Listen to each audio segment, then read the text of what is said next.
Hey guys, welcome to Approach the Nerd, the LWORD GenerationQ Season 2, Episode 4 live stream. I know it's late, at least it is for me. It's like 1 in the morning. This show drops for me between 11 and midnight, so I have to do these pretty late because I have a full day tomorrow and I don't have time to do another stream. I've got 2 going tomorrow, so yes, we're going to talk about the L word, and I like talking about it when it's fresh in my mind. So even if I'm in here talking to one person, 0 people, at least someone will see this video later. All right, episode 4 was just as crazy as episode 3, only crazier. But 2 things happened that made me, well, technically 3 things happened that made me very, very happy, making this my favorite episode of the L word GenerationQ so far. And why is that, Maria? Well, let me tell you. I have always been in my feelings that they never mentioned Karma or Carmen. They never mentioned Dana. There's so much closure in a way. Technically, I will never have really closure with Carmen until Carmen is allowed back on the show. But at least we have Shane talking about what she did to Carmen. And I'll get to that scene in a minute, but we got a Carmen reference. We got a Dana emotional scene from Alice in this episode. So they were really doing it up. And the third thing that I loved about this episode, I don't know if you watched my season 1 review, guys, but I was all over the L word GenerationQ because that's what I do on my channel. I nitpick. And I was so pissed that Micah had minimal screen time. And now Micah is literally everywhere. Micah was stamping all over this scene, was stamping all over the last episode scenes.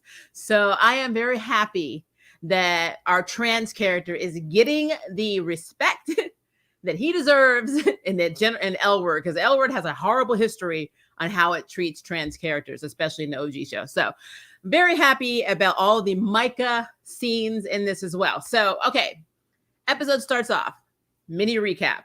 Danny's dad is being arrested for criminal conspiracy and fraud. So what the hell was he doing? Who the hell knows? But, I never liked Danny's dad. I always thought it was a piece of shit anyway, so it doesn't really matter.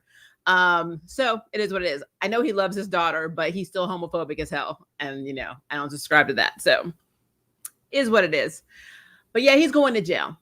And so Danny just the police, the FBI are there. They won't tell her exactly what is going on. And we don't know the full extent on what he did. But, Danny just dips out. She runs away to her family's lake house. The father's behind bars. And of course, who does the dad call while he's in jail? Micah. Which, think of the irony of this situation. He's homophobic. He doesn't want his daughter to marry a woman. And technically, Micah was a woman before transitioning and being himself and used to date Danny. And Danny's dad, because he couldn't reach Danny, called Micah. Can't write this, guys. But anyway, so Micah does something that's interesting. Micah goes to Sophie to try and guilt her into going to find Danny, which I didn't like. Especially since, again, guys, the whole Sophie, Danny, Finley love triangle thing is annoying me. Especially because Finley is 100% dedicated to Sophie. We've seen it. That is her BFF. She's realized she loves her. She's comfortable. She can be herself with Sophie. Finley is in. Sophie is on that little in between. She's on the equator relationship. So she could either go to Danny or she could lean over to Finley. And what ends up happening that started this episode of annoyance for me was that Finley asked out. Sophie asked Finley out to go get sushi. Or I think Finley suggested where to go. But she's like, do you want to have dinner tonight? And I'm like, you're literally asking Finley out when you have not dealt with your feelings, you haven't dealt with yourself, you haven't dealt with your shit. Sophie needs to go into damn therapy. I know how us minorities are. We don't like going to therapy. But you know what? Sophie needs to go to therapy because Sophie, she doesn't know what she wants. She is so indecisive. She is playing that line of going back and forth between Danny. Danny shows her a crumb, she would jump. That then she still has this, but I also want to keep Finley on the side. I hate that shit. It bothers me. So this whole love triangle is annoying the hell out of me. It gets worse because when Sophie, on a whim, thinks to go to the lake house and find Danny, they have a tiny bit of animosity for like 2 seconds. And then she has to go on to pee. And then they start talking, they start reminiscing, and then they start having sex. And I'm like, of course they are. Of course they are. Now, remember, Sophie asked Finley out on a date. Literally, she didn't say date, but she did say dinner. And I don't feel like that. And I'm looking at the comments, and it says what happened between Danny and Sophie was closure. I don't believe it's closure, because at the end of this episode, Danny said, we really, dodged a bullet, but now it's easy. So why don't you stay? No, that is not, that is not closure. Danny she's in her feelings. Her daddy's in jail. Her fiance cheated on her. She's not making rational choices because she can't. She is messed up right now. And Sophie literally was like, when they were really into doing it, she even tried to stop. She's like, no, we shouldn't do this. And then Danny's like, touch me. And then they just start doing it. And then Sophie calls Finley and she's like, oh yeah, I can't make it tonight. And Danny's like, oh, did you get caught up with work? Yeah, this segment that Alice wants, I'm out here trying to get inspiration for this segment. And I'm like, she flat out lied to Finley. She lied to Finley. And then when Danny asked who Sophie was in, she said, well, don't lie to me. You're not a good liar, which is not true because she lied to you or didn't tell you about the whole thing with Finley to begin with. But anyway, she doesn't lie to Danny, and she tells her about Finley, and Danny's like, well, she ruined our wedding.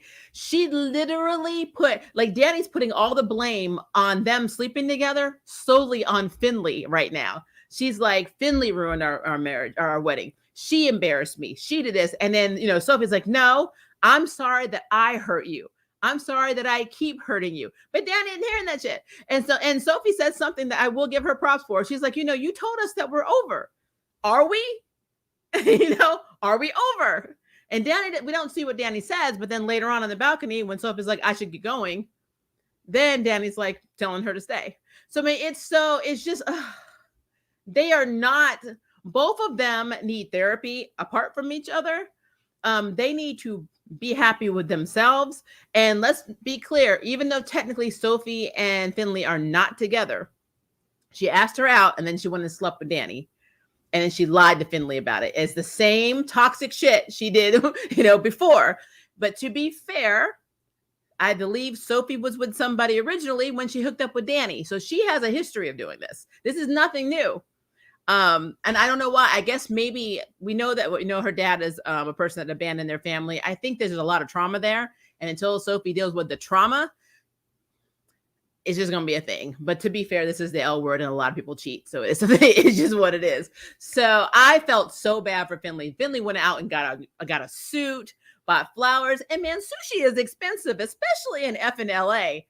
I mean, and then she ended up taking the sushi and giving it to a homeless person, which was sweet. But I mean, I'm sorry, guys. I'm in my feelings about Finley right now. And I'm also sad that Finley she's basically blowing all the progress she made because she found out through Micah opening his mouth and saying, oh, I'm so glad that Sophie went out there and found Danny. And of course, she says, I got to go. She rides, basically pedals to the liquor store because she knows she's going to go back into drinking again. And I'm like, mother F. I'm so mad right now. All because of Sophie. Sophie should have left Finley the F alone until she understood her damn feelings. I'm in my feelings, guys. I'm in my feelings. I'm trying not to let angry grandma come out right now, but I'm in my feelings. I'm taking Sophie out with the switch tree, canning that ass. All right, so moving on. We did see a little bit of Angie. She was talking with her sister, Kayla. They're bonding.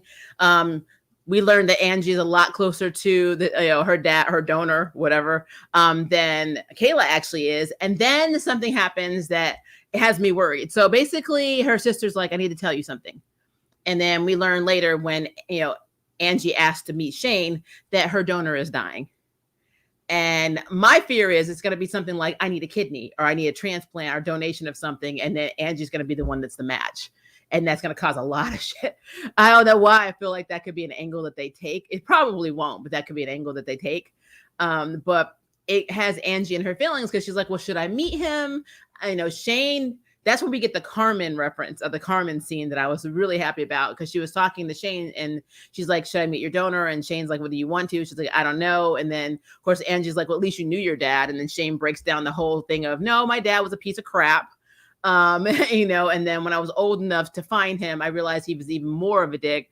And he basically brought out, or basically emphasized, all the bad parts of me. So basically she feels like all the bad things are because of her dad. She inherited these bad traits from her dad, which we knew this from OG, LWORD. But she says, because of him, it caused me to make a bad choice. Basically, I left the woman that I loved at the altar. And I'm like, Carmen! She's thinking about Carmen! Oh my gosh. It is like one of the storylines besides Alice and Tasha that I am just like, I need closure on. I need something to happen with Carmen and Shane. And I understand the importance of cultural appropriation. I say this in every LWORD stream. I get it. But man, change her to Persian or something.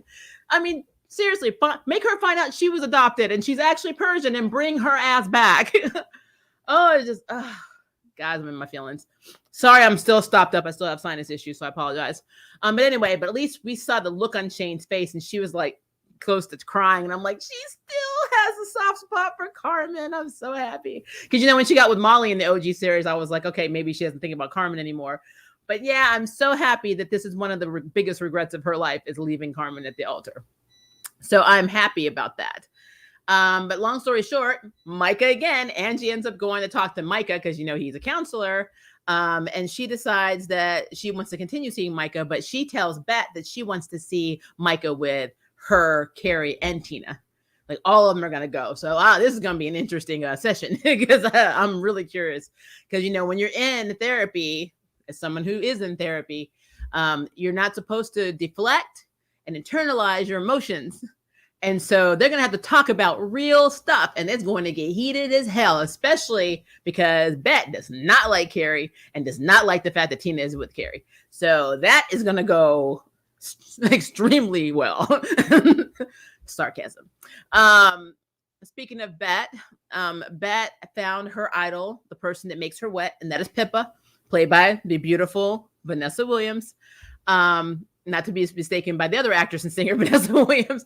And she basically goes and stalks her to where the woman is out. She's like in the middle of nowhere in this like art studio. And Bet not only goes and finds her, she stays out there and waits until it's like dark, because Pippa slammed the door in her face, or just slid the barn door in her face. And Pippa's like, this is technically like trespassing, and then Bet starts talking about all the stuff she did, how she followed her. She was basically like that New Kids on the Block fan, but for Pippa. She went to every concert. She went to every, she was writing the fan mail. She even got involved in like activism because of her. She changed her major because of her. Ultimate fan / stalker.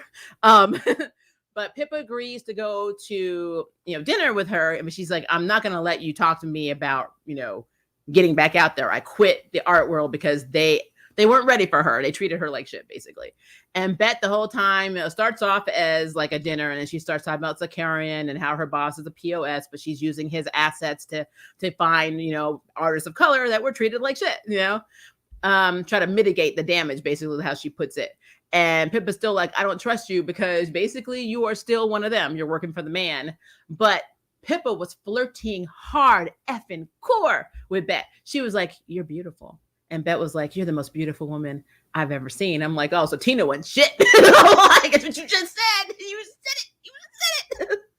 But Vanessa, she's aged well. She's hot. So, not going to lie. Vanessa Williams is gorgeous. Even though they had her artsy and frumpy, she's gorgeous. And I love when Pippa was like, I'm not going to sign with you. And Bet grabs her hand and she's like, please, like, she's literally begging. And she's like, don't grab me, or don't touch me like that unless you're coming home with me. And then what does Bet do? Bet leaves the restaurant upset and goes and finds Gigi and then has sex with her. And I'm like, I guess like deflection sex is a big thing in this series. I guess it always has been, but I'm still one of those queers that's romantic. And I'm like, I really want you to have sex with me because you want to, not because you're trying to, get yourself off because you want to be with somebody else. So that's what that was. But I really would have loved to have seen a conversation between Bet and Gigi, because last episode, they weren't even talking to each other. And Gigi was like, I think that's over. And now she's like doing her in the kitchen. So I don't know what the hell's going on with Gigi and Bet. So that's, like I said, It's very, very strange to me. I was really surprised that Gigi wasn't with Danny at the lake house too, because they connected, and I thought, okay, that would have been a perfect thing. Danny wants to make me feel better sex, and Gigi's completely willing to do that, so I don't know, unless Gigi really is in the bed, who knows. But yeah, that whole thing is weird. I don't dislike Gigi's character. I think she's eccentric. I love the fact that she has this I don't give a crap what you think about me attitude, so I don't have a problem with that. I just don't know what's going on in her mind, so that's a thing. I absolutely think Tom and Alice are going to be a thing. Again, she's bi. It's what happens. So people don't need to get in their feelings about this shit, because she has always identified as bisexual since the OG effing series. And the definition of being bi means you're into both sexes. So it's a thing. So biphobia, be damned. If she ends up with Tom, it does not mean her character all of a sudden went to the other side, but for a fact, that is what people are going to say, and it's kind of sad. But Tom is like calling some hard truths. He says, there's only one chapter of this book that I feel you didn't go deeper on, and that's Dana. And I was like, oh, we get into Dana. Now, quick disclosure. Alice is throwing her mother out of her house because she broke up, of course, with Nat last week. So she's moving back. She found her mother an apartment in Brentwood that she's paying. She's going to pay for it. Her mother's doing like this pyramid marketing scheme crap. And she doesn't want to leave. And so, but Alice is like, no, I need my space. So that was the beginning of that conversation. Bette did offer to let Alice stay with her, but Alice wants her house, her space, which I get, because she can't be emotional around other people. She has to be smart and snarky and use humor instead of dealing with her emotions. And so she has this conversation with Tom, and they're talking about Dana, and he's like, well, she was the love of your life. And she's like, I don't want to talk about this. And then Tom tells her about how when he was younger, he was into magic, and his brother took him to a magic show and got him a fake wand and then dropped him off. And then he was driving back to college, and then a freak accident happened, and he got killed in the car crash. And, he's like, he was 19 years old. And he said, I like to think that my brother is up there in heaven watching over me. Do you think Dana is? And then, of course, Alice like, no, she's probably up there playing tennis. And I was thinking, yeah, probably. But then she starts really getting real. She's like, I'm pissed. I lost pretty much the love of my life to a fucking disease. I was robbed. She feels robbed. She says she thinks about Dana. She sees Dana every single day. And it made me really sad. I will say, though, I still have a special place in my heart for her and Tasha. And I still don't know where the hell Tasha is, because she even talked about earlier in the episode how she was binge watching soldiers coming home and, back to their families for the first time. And remember, Tasha was in the military at first. And I'm like, oh, you're just throwing these little crumbs at me, but you haven't said where the fuck Tasha is yet. So I was just like, I'm in my feelings. But again, I love that we're getting that connection to Dana. I love that we're still showing that Dana is still absolutely tore up all these years later, still tore up over losing Dana. I hated that storyline. I know the showrunner regrets that storyline. I mean, her decline was fast. I will say, as somebody who lost a previous spouse and a mother to cancer can take you that fast. It can decline you that fast. So the realism in that, I mean, I can't dispute it, because I've personally gone through it as a caretaker. I've seen it. But it's just hard to watch with Dana, and hard to see her it's hard to see them get together and then she dies, and realizing that they really are each other's person, and then she's dead. And Alice, she's never been the same since Dana died. And I just, this whole thing with Nat, I think just kind of brought up more of the Dana stuff, honestly. Because Nat is not Dana. But yeah, so we don't see Nat at all in this episode, but it's implied that she's still screwing her other polyamorous girlfriend. So, it is what it is. Then we have Shane. Shane is absolutely gaga over damn Tess. Tess had to leave for Vegas because she got a message, basically it's about her mother. My mother has dementia. And so she drives to Vegas, and, Shane was trying to go with her, but she's like, no, I'm not going to party. I'm going to see my mother. And so Shane, they got this projector, and of course Tess is like, don't touch the projector till I get back, because basically you're going to screw it up. And Shane ends up setting up these lawn chairs, and he has his non-alcoholic drinks, I guess that's what they are, and has the projector. And she's trying to distract Tess because Tess's mother basically had to be moved to a place with more advanced care, kind of like hospice, I guess. And, she's upset about it. And so Shane was like, saying, I understand about deflecting feelings and yada, yada, yada, something along those lines. If I don't quote something correctly, guys, it's because I'm tired and because I'm old. But, she's like, I'm the master of deflecting, feelings or something like that. And so she ends up playing this movie and it's upside down. So they both go to try and fix it. And Shane's like, no, I'm proud of my work. I will fix it. And then they end up kissing. And then Tess is like, oh, I'm sorry, I'm seeing someone. Now, I don't know if my almost 45-year-old eyes are going cray cray, but in the trailer, that sure as hell looked like Rosanna Arquette, like Cherie Jaffe, the first person that Shane was basically obsessed with in the original L-Word, who was married. She even cheated on Carmen with her once because she was in her feelings because she thought Carmen was flirting with somebody else because Shane makes toxic decisions. I think that was Cherie. And I'm like, oh, what are the effing odds that Tess, first of all, Tess's first girlfriend ends up sleeping with Shane and they break up. And now Tess is now with the ex-lover and first obsession of Shane, Cherie Jaffe. That is effing crazy. And then let me tell you how in my feelings are that we're getting Cherie Jaffe back and not effing Carmen. I'm just putting it out there. Still not happy about that. I need them to change Carmen to Persian and bring her ass back. I need this, guys. I need this. I have waited years for this reunion. I need this to effing happen. All right. But yeah, so it looks like we're going to get that action next week. So I am very excited about what that alludes to. And then back to little Micah. Micah has come out as bi or pan, which is fine. I mean, again, you're free to question your sexual attraction, identity, whatever you want to do. You are free to do that. But the reason that he's doing this right now, because Maribel said, well, how long has this been going on? He looked at her and said, recently. So Maribel wanted him to go out on this double date. And, she was setting him up with a guy. And he wasn't into him because he's into Maribel. Literally, he's into effing Maribel. And I absolutely love Maribel and Micah. I am completely subscribed to this couple. But Micah, who was very, very forward and confident, asking douchebag out in the first season, he can't ask her out. I don't know why. He is in his feelings. He cannot ask her out. But now I'm even more convinced that in the season 2 trailer, when Micah and Danny are running, that the person that he says I slept with a woman, I think he's talking about Maribel. I think they're going to hook up. And again, I am completely okay with this. I love this couple. I love Maribel. Her sass, everything about this couple works for me, other than the fact that Micah can't ask her out. So I'm down with this. But I think it's very interesting because we have a lot of different things going on with Micah now, because Micah is trying to be the best friend for Finley and Danny. And technically Sophie in a way. He's the new trans therapist who needs to actually, I guess at this point, Nat probably gave him a more diverse clientele list, who is now going to be the therapist for Bet, Tina, Sherry, and Angie. So he's involved in all that. And he's got his hand in the pie with what's going on with Maribel.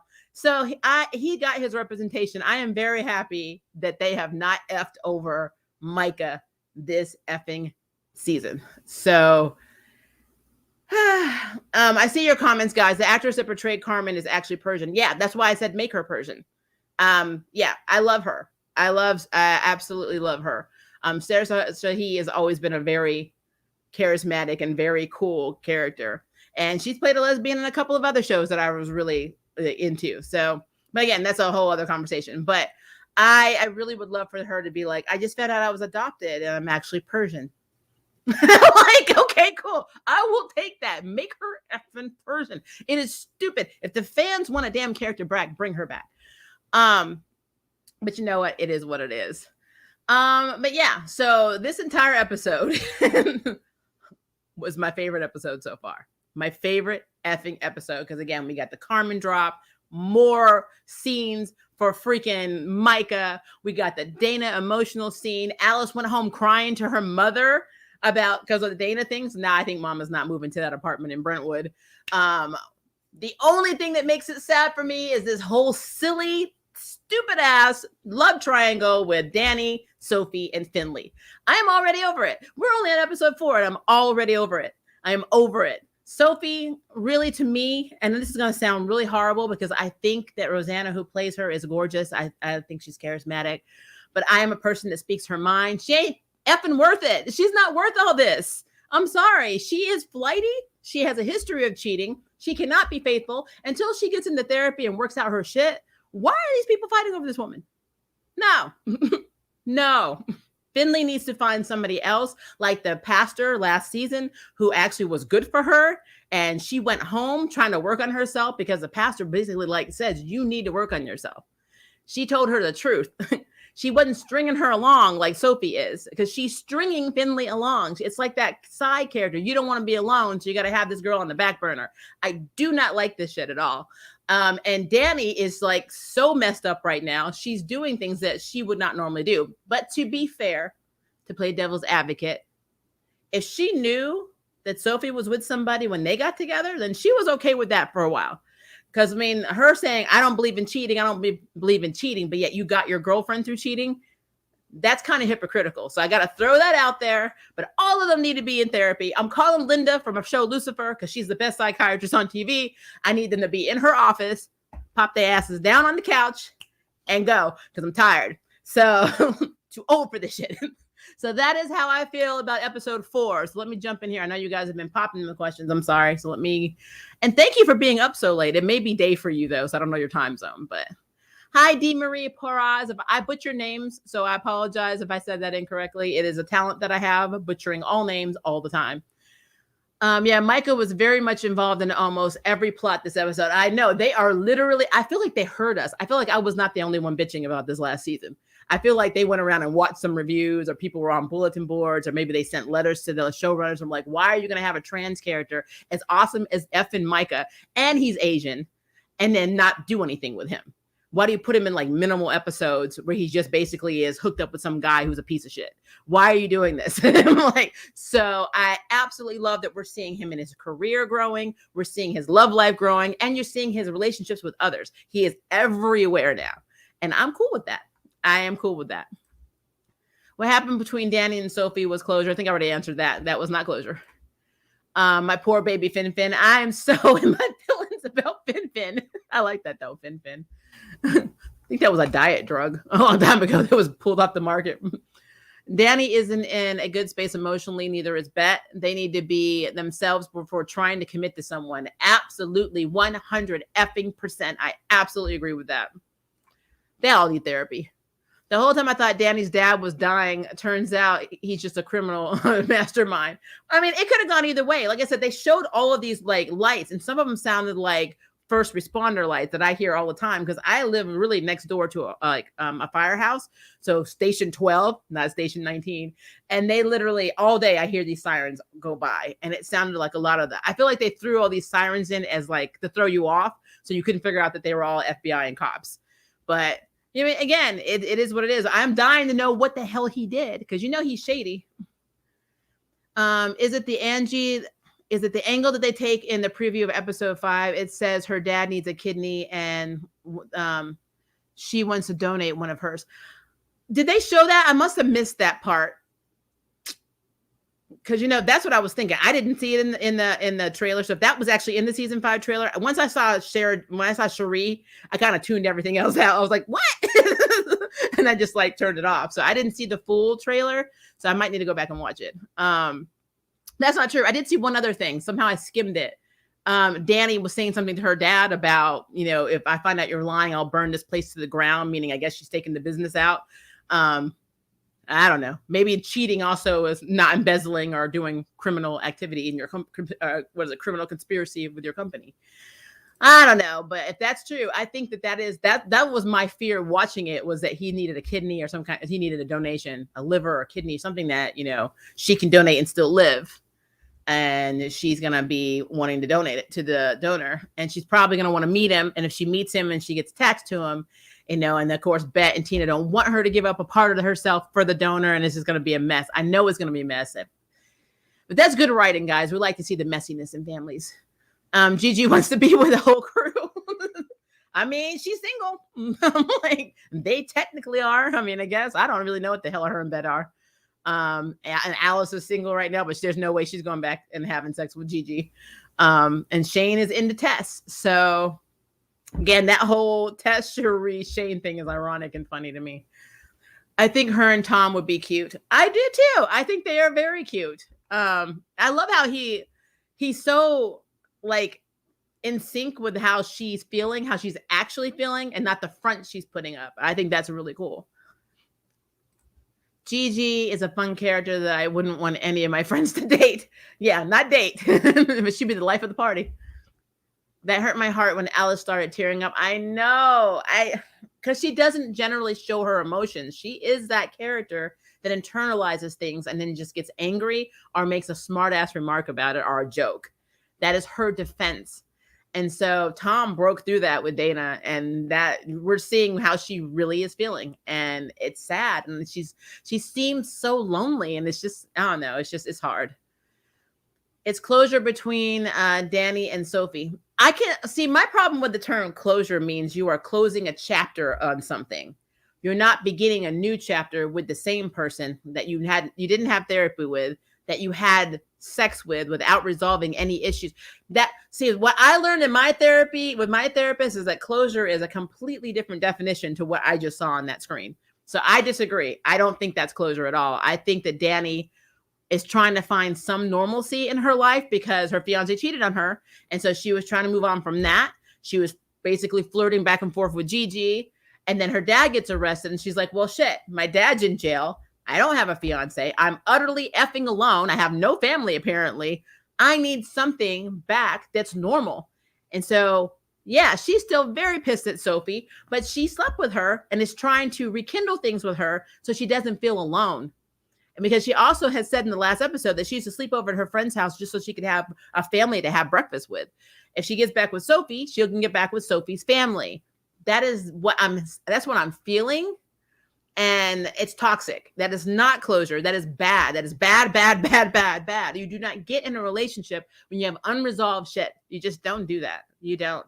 Even her statement when I think we really bit the bullet, but now it feels fine. How? It feels fine because you had sex?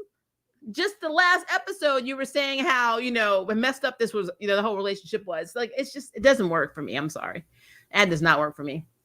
I truly think what happened between Danny and Sophie was closure because in the previous, Sophie says that her and Danny aren't getting back together. But then in this episode, she asked Danny, are we getting back together? That's not closure.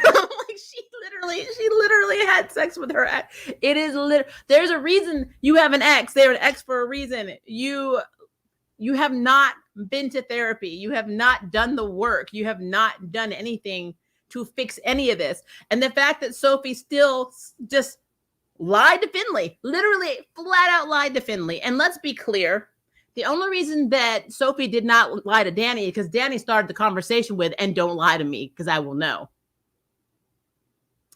Had she not said that, Sophie would have lied to her too. She even said, well, you told me not to lie to you. Somebody shouldn't have to tell you not to lie. You should just effing not lie. I don't support that. I'm sorry. Yeah, that was Cherie. I know Dana. I cry every time. Every time. Definitely need to bring Carmen back. Why do they say bring her back as Persian? Because, okay, so she played a Latina character, but she's not Latina. And so a lot of us are saying, well, just change her to Persian. Just say that she found out that she was adopted. Because again, cultural appropriation, which is interesting because we're getting this cultural appropriation thing on LWORD, which again, it's a thing. But on Charmed, you got two girls playing half Latina that are not Latina at all. They're like me. They're black and white. So it doesn't make any damn sense. You can't have cultural appropriation on one show and not on the other and still have writers that are influenced that are Latina. It doesn't make sense to me. So, but again, if you want to keep it, you want representation to be honest and clean and clear, then just change her damn nationality and say that she's Persian. Say that she found out that she was adopted. She had to do a lot of soul searching. She had to forgive her family. It's not a stretch. It's not hard. I don't get it. And the actress that betrayed her, they already answered that one. They have found more for Micah to do than Shane. You are absolutely right. Shane is not the one that's rolling this. This is Micah. It's Micah's hour. I think it's interesting. Plus, she's gorgeous. Yes, he has always been gorgeous. You are absolutely correct. It was a really good episode. No Bet and Danny scenes together. Yeah, I don't know how I feel about Bet and Danny. At first, when you saw Bet driving off, I thought she was driving to the lake house and she was going to catch her and Sophie. But no, she was stalking Pippa. Danny and Bet, hell no. I mean, you can't get clearer than that, I guess. Finley, Dana, Sophie all need therapy.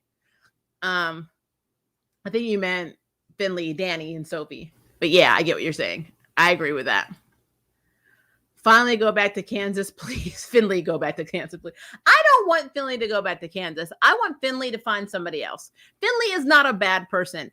Everybody on this damn show has pretty much cheated. It's just what even Micah cheated. He was the Finley of his relationship. So I don't want Finley to leave because Finley actually takes accountability and feels bad when she does things. She doesn't blame it or deflect it onto other people like she did it by herself. So like what was Danny basically was saying, Finley, why are you talking to Finley? She messed up our wedding. No, she didn't. Your fiance messed up your wedding. Finley helped her. She slept with her.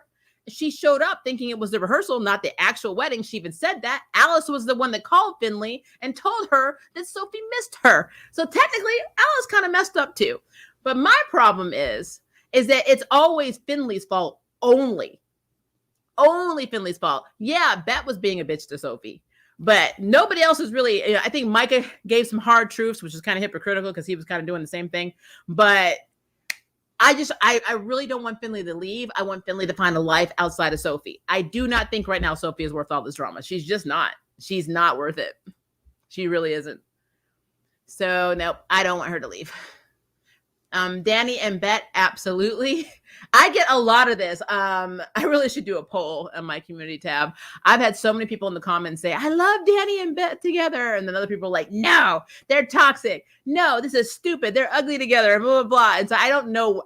Me personally, I don't really care for Bet and Danny together. I think Bet's probably going to be happier with somebody like Pippa who can call her out on her shit.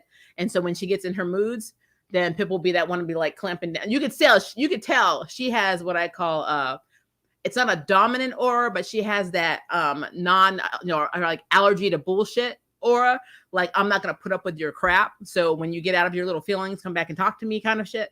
So I love that about her. So I'm already liking Pippa. So it's a thing. All the characters need therapy. Absolutely. It's not happening this season. So what's not happening? Oh, Danny and Bet. No, I don't think it is. Yes, in the trailer. I did not realize. Wow, seriously? They really talked about the kidney in the trailer? I have to go back and watch that. Okay. Well, I mean, that was me guessing, so I'm proud of myself, I guess. Because I mean, as soon as she said my donor is dying, I was like, oh, he needs a kidney. I don't know why. I just knew this. Micah knew what he was doing when he told Finley Sophie was with Danny. I think Micah is not used to keeping everybody's secrets. I really genuinely thought that when he walked into that apartment, he believed that Sophie had told Finley what she was doing. Because I guess Micah just really wants to believe that Sophie is capable of telling the truth all the time. And we all know that is not the truth. So, yeah. Dr. Linda from Lucifer needs to drop by his Silver Lake. He's just down the block. I agree with that too. It was breakup sex, basically. It was deflections. I feel like it's deflection sex. It's the type of sex you have with somebody when you want to forget all of your damn problems. It's the same. What Danny did with Sophie is exactly what Bet's doing with Gigi. It's the exact same. The only thing is that there was more emotion involved because they were together and they were engaged. And Danny basically throwing all of the crap out the window, the intolerable stuff out the window because her dad's in jail. And again, she is lonely. Danny is a lonely character. She doesn't want to be alone. That's why she doesn't want Sophie to leave. It's why she didn't put up much of a fight when Sophie first showed up. She doesn't want to be alone. She keeps screaming it. She says it all the damn time. She said it on the date or the dinner with Gigi. She is alone. Gigi's one of like 8 kids, so she doesn't know how to react or relate to that because she's always had a family. But it's basically since Danny's mother died, it's just been her and her dad is a piece of crap. So I get it. I cannot agree with the closure sex. I just can't, especially since right after the conversation with Finley, which Danny should be like, wow, the woman you slept with, and cheated on, causing me to not marry you, you're back at it. And Sophie literally said, I don't know what me and Finley are. That's not closure. That's messed up. And then you still tell her, we really bit the bullet, but now it's different. I feel like we could get together now. And I'm like, this lady just told you she doesn't know how she feels about Finley. And you're telling her she can stay and that, you can start over, basically, is what I'm hearing. It just doesn't make sense to me. That is not closure. But that's my opinion, guys. You are free to believe that's closure all you want, but I am saying it's not. That's my belief. I don't, if that's closure, I don't need that kind of closure in my life. I just don't. That is not productive. Can't help myself, but I still want Tina and Bet after the OG show. Everybody does. You're not alone in that. You're not alone in that. Yes, Bet and Tina got back together before solving their real issues. Danny doesn't want to be alone. Her and Bet are so much alike. They are. I mean, everybody said this, even in season 1. Bet is Danny is baby Bet. It's just what it is. Bet and Pippa are the best. I love them. They have a lot of chemistry. They really do. Tina and Bet are dust.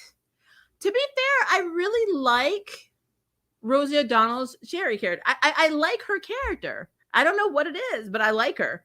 She's not overpowering. She's not intrusive. She's just a very well-written character. And yeah, she's not as interesting as the others, but you need to balance that out. You can't have everybody, in the show be one step from Jerry Springer. You can't have everybody like that. That gives everybody in the LGBT community a bad name. Not everybody in LGBT has to be toxic. It just doesn't have to be that way. So I like her character, and I don't want her character to be compromised or cheating and sleeping with other people and blah, blah, blah. I like her. So I don't know.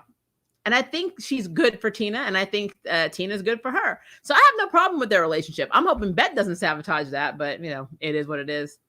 Hi, Maria. Just finished the episode, and that was a really good episode. One thing I really wish the writers would do is have the characters date outside the main cast. Yes, I absolutely agree with that. Well, technically, Pippa is not in the main cast, so that could work. Maribel is technically a co-star, not a main star. So Micah's free to go with Maribel, but I absolutely agree with you. Your community is very tight when everybody eventually is playing musical chairs with each other. And when I say musical chairs, they're sleeping with each other. So yeah, it's a thing.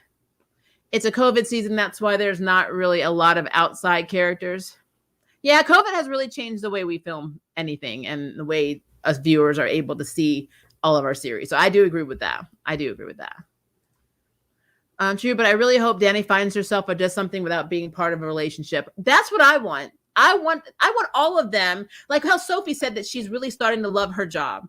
Had she married, Danny, she was going to be a little housewife and learn how to, bake and do all these like things and, be the perfect little mother and housewife for Danny, while Danny was the breadwinner. And now Sophie's like, but you know what? I actually like my job. I wanted to make documentaries about, lesbians, in South Dakota and all these other places from, throughout history that were, people never saw as lesbians and didn't have representation. And I actually like that, Danny kind of gave her that idea. It was her idea to begin with, but kind of reminded her of that idea.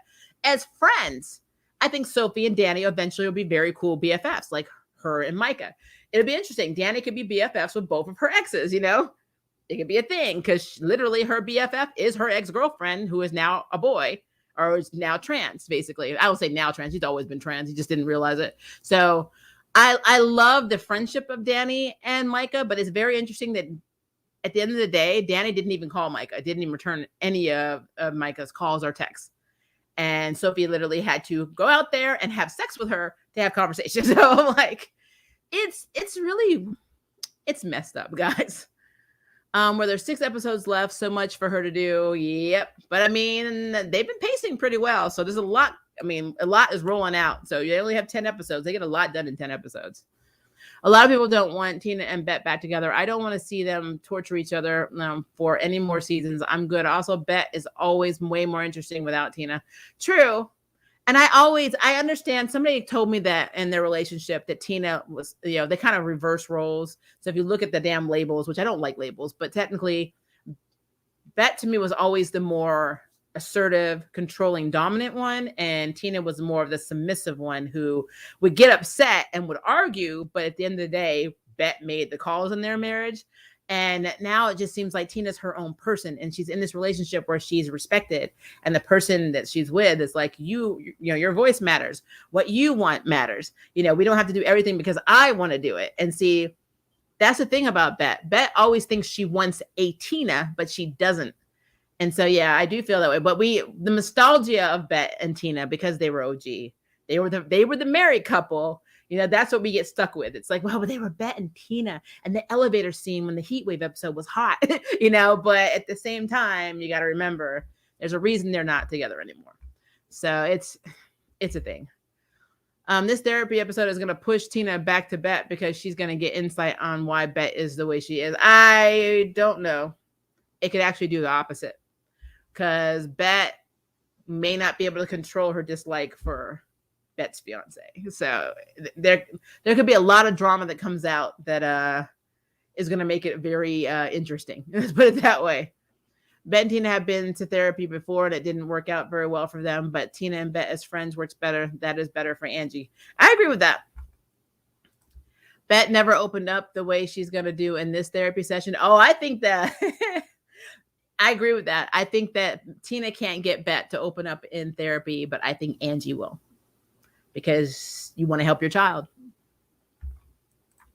Are you reading my mind? Well, it's about their child, so she has to open up, and she was never going to do that for Tina. All right, XV Law, XV, you are literally reading my mind tonight. So I say it, and then I look at your comment, and then you've said it. So yeah, we are on the same wavelength with this. But yeah, I do agree with that. I feel like, as a mother, I'm telling you, your kid can make you do things you do not want to do. So just for their benefit. So it is a thing. I absolutely think that, I don't know what it was when Angie was talking to her, and she's like, I'm just heading out to dinner. And I was thinking, oh, Bet's totally going to call this dinner off because she needs to be there for her child. No, she still went to that damn dinner. I was like, this is your time now, but I got this reservation at 9. Come on, we got to roll. So interesting. Again, the only problem that I'm having with the L word, because I'm loving it so far. This is my favorite episode. I just wish we got a little behind the scenes, story, scene, backstory, whatever, on what happens when people fight. Because the whole thing with Bet and Gigi was still very weird to me, because they were on the outs. They were not talking. She pissed Gigi off, and then all of a sudden she's at Gigi's house and they're having sex in the kitchen. So I'm like, what happened from that to this?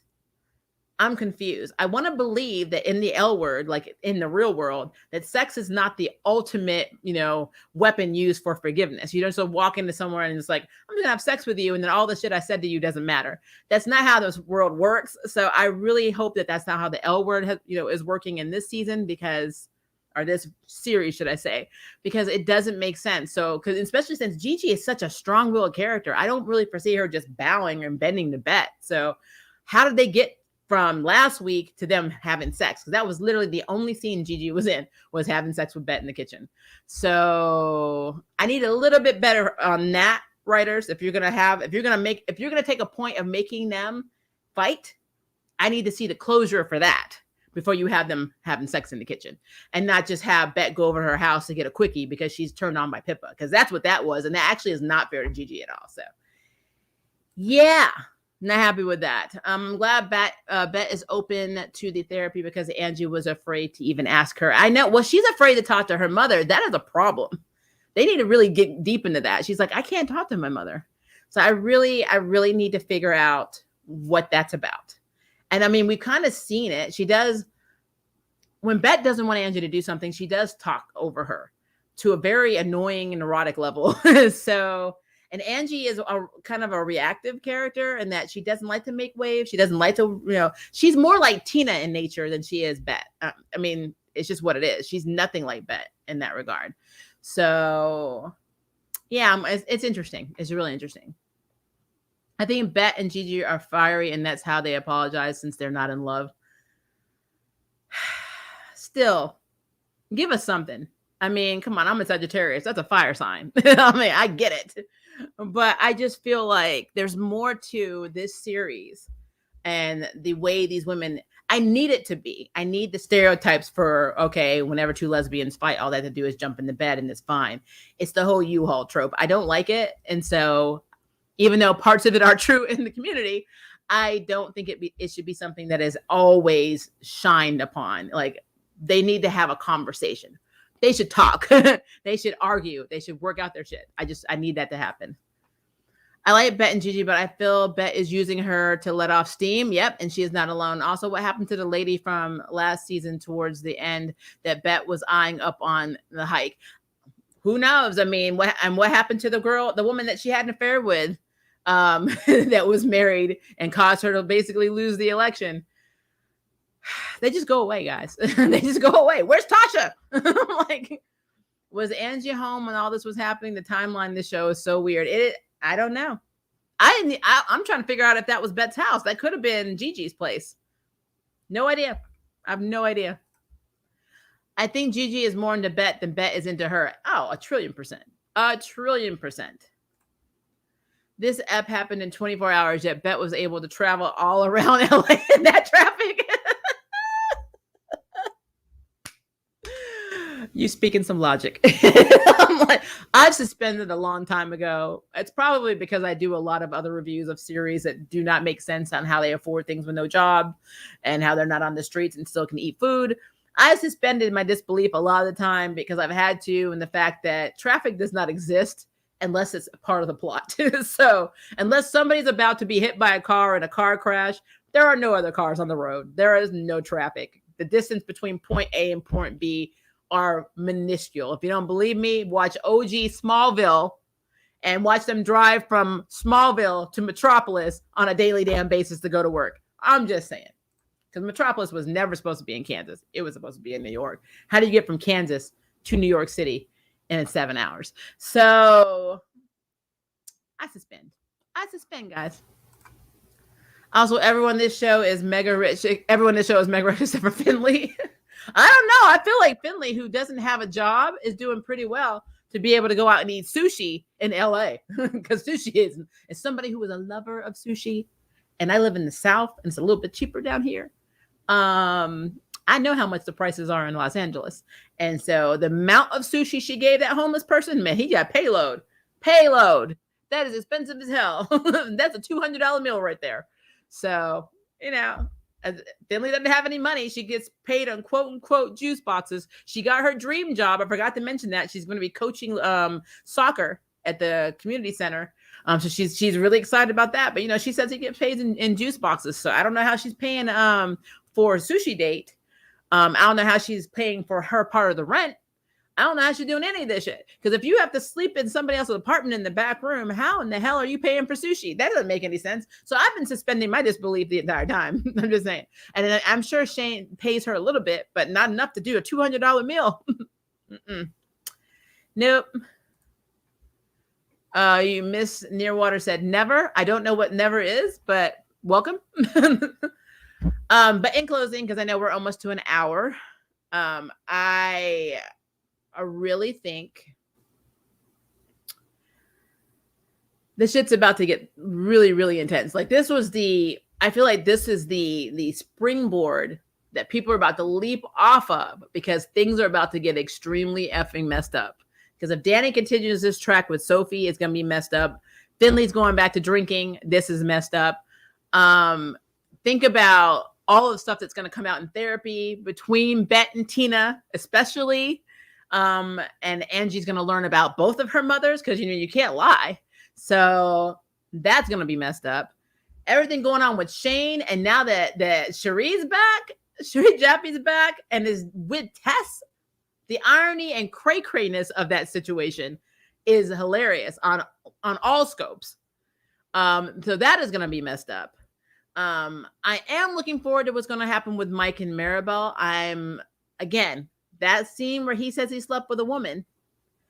I'm hoping he was talking about Maribel and not somebody that Maribel is quote unquote fixing him up with, because he didn't get the chance to ask her out. So I don't know what's going to happen with that. But again, I'm super excited to see where this whole Micah and Maribel thing is. And again, for the umpteenth time, I'm just happy that we're seeing Micah in scenes, like a lot of scenes, and have actual character development, because they effed him over in season 1. And I think that people, some of the right people got in with the writer's room and the showrunner, and they figured out, hey, you can't have the one trans character. Because technically, I know that Tessa's actress, Jamie Clayton, is trans female in real life, but she's playing a cis. So that doesn't count. We have the one trans character, only one trans character in the whole effing show that is a main character that was treated like a guest star in season 1. So I'm so happy that he's getting more play on this, because if you watch my last season review, you know I was bitching every damn episode. I was upset. So very happy about that. So I'm really interested to see what happens with that. I'm interested to see when Angie meets her donor, because I mean, again, if he needs a kidney and she's a match, which more than likely she will be, it's going to cause even more Jerry Springerness in this show. So I'm very excited about that. And then of course, I need to see what happens between Bet and Pippa, because I mean, the attraction is there. They have chemistry. So I mean, I'm not going to deny it. There is chemistry between these two characters. And I want to see where this goes, because yeah, it's a thing. Oh, sorry. Did she say she was trans in a previous episode? I don't remember that. I thought she was playing cis in this one. But to be fair, I reviewed Roswell, New Mexico, and she actually played Cameron's sister in that one, and she played the cis character. So I may be confusing her character with that one. But I will definitely look that up. So if she's not, then that's awesome. We have a trans female character. That's awesome. And that says a lot for Shane, because Shane identifies as lesbian. And a lot of lesbians do not date transgendered, people, basically, because they don't feel like, even though obviously I do, because my spouse is trans male. But a lot of people that identify strictly as lesbian and only into women, for some reason, they don't see trans, women as women. And that's a whole other conversation for a whole other day. So yeah, I need to look into that, because I don't remember her saying that. But I mean, again, there's a lot going on between her, the whole thing with Finley and them making out and drinking and all of that stuff, and her being an alcoholic, and it just, all of that stuff was so fast last season that I probably missed it. So if that is true, awesome. I will recount that, Delwan Johnson, sorry if I butchered your name. If not, still, I mean, they advertise Micah as a main character. And for me, Tess technically isn't a main character. She is also a side character. So she still would not be the trans representative character in the main cast. That would be Micah, because Micah's in all the pictures. So yeah, it's a thing. So sorry for a random interruption, embarrassing, but I just excited to try it. No, you're fine. If you're talking about being in the chat, that's what it's here for. There's no interruption whatsoever. You can post whatever you want. But yeah, we're almost to an hour. We're at 57 minutes and 59 seconds. And I know it's late. It is literally 2:01 a.m. for me. So, and I got a big day tomorrow. So I'm going to have to go to sleep, because, I think that's what people do. But if it is evening for you, have a good evening. If it is now day for you, have a very good day. And I will see you in my What If episode 3 review tomorrow night. And I have a few other videos that are coming out as well. So thanks for being in here, guys. Again, put your theories, comments, suggestions, and everything below on what you thought about the L Word episode 4. Lord, they needed season 4, episode 4. And also what you think is going to happen in episode 5, because I'm very curious. I really, really want to know. All right, guys. Love you.